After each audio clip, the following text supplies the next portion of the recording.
Fala aí, pessoal, tudo bem? O que você acharia de um artista onde um terço da produção de arte dele são autorretratos? E nem autorretratos soberbos, super bem feitos esteticamente e tecnicamente. Não, basicamente diferente, meio de lado, sempre na mesma posição. Você acharia que talvez essa pessoa tivesse alguma incapacidade técnica, né? E principalmente na parte psicológica dela, alguma coisa estranha ali com a autoimagem, né? Uma necessidade de autoafirmação, talvez, um egocentrismo, ou talvez a imagem dela falasse mais do que a própria arte. Ou seja, ela vendia a própria imagem e não a arte em si, né? Talvez a arte não tivesse a qualidade suficiente para se vender sozinha. Falemos então de Frida Kahlo, rapidamente.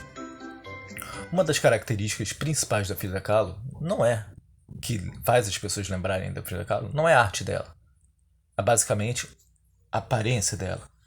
Tanto que há pouco tempo, dentre outras várias, houve um desfile de moda que foi inspirado nela, onde os próprios modelos se vestiam de forma similar a ela, com as cores que ela usava, que eram cores comuns na cultura até mexicana, não era nada demais, né?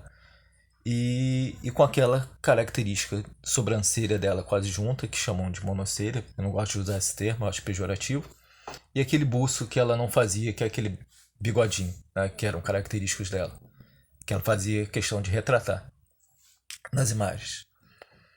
E falam que isso era uma forma de empoderamento sobre a beleza, que é a mulher que não é que aceita o próprio corpo, ou mulher que não é dependente da estética. Mas isso é meio há um contrassenso aí e também uma desinformação. Mas desinformação é algo comum, não se aprofundam, né, sobre as coisas que elas passam a gostar por questões estéticas, com raras e honrosas exceções. Então, ela, a própria Frida, durante a vida, ela quis diversas vezes pô, tirar aquele bigodinho dela, tirar fazia a sobrancelha dela. Só que quem falava para ela continuar usando era o marido dela. Viu que empoderamento era o oposto disso.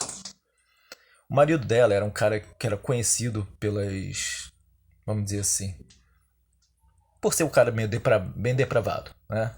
E o que o esposo dela falava a respeito disso é que aquilo dava a ela características tanto de beleza masculina quanto feminina. E é por isso, basicamente, que ela usava aquele buço, aquele bigodinho e as sobrancelhas juntas. Basicamente, não era uma escolha dela de viver assim o tempo todo. Ela gostaria até de, segundo a história, de mudar a própria aparência de vez em quando, por questões de estética. E ela era uma pessoa também extremamente ligada à aparência. Dá pra ver pelo modo dela de se vestir. Sempre bastante chamativo.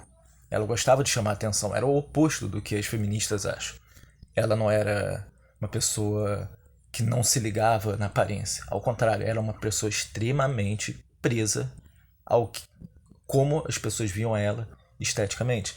Tanto que a arte dela é vista por muitos entendedores de arte, até por pessoas fora do meio artístico também, que tem mais acuidade artística, como artes primárias, né? Não são arte que não tem trabalho de perspectiva.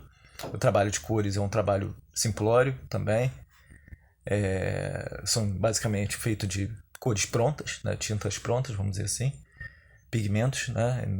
Não há uma mistura de nada demais, vamos dizer assim. Parece uma arte de um estudante, né?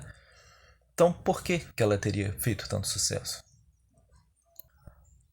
Então é interessante a gente ver que nem tudo é o que parece, né? E também a história de sofrimento dela por questões de saúde, etc., que ela teve, né? Usam como um álibi. Mas outra coisa interessante, falavam que ela sofria muito porque o marido dela era um cara infiel, que tinha relacionamentos extraconjugais o tempo todo, enquanto ela tinha também diversos. Ambos eram amorais pra caramba. Mas falava que ela sofria muito com isso e não sei o que lá. Então por que ela não se separou dele? Ela continuou, inclusive, tentando ter filhos com ele. Filhos que foram abortados, teve aborto espontâneo. E. Estranho, né? Por que será? Isso é sinal de empoderamento também feminino? Ou de alguém que estava ali com o cara por outras questões? Muitos dizem, né? Que é pela influência que ele tinha, política, né? E que abria portas para ela, inclusive. Ele era também artista plástico. E creem que ela fez sucesso graças a como ele vendeu ela e a arte dela, né? Inclusive por isso as características também do bigodinho marcantes e da monocelha que ele dizia trazer características de beleza masculina e feminina a ela, segundo a visão dele, né? Como se os pelos não fossem naturais da mulher, né? Também ali no caso dela, né? E é isso. Então, ó, essa figura de feminismo é falsa, é uma mentira. Essa figura de segurança com a própria imagem era mentira, é uma mentira. A simplicidade dela e comunista, não sei o que lá, só valia pro discurso, né? Como sempre. E etc, etc, etc. Né? Então, basicamente, mais uma figura falsa da mídia que as pessoas compram, revendem, engolem. Mas é isso, gente. Falou, até mais. Fui.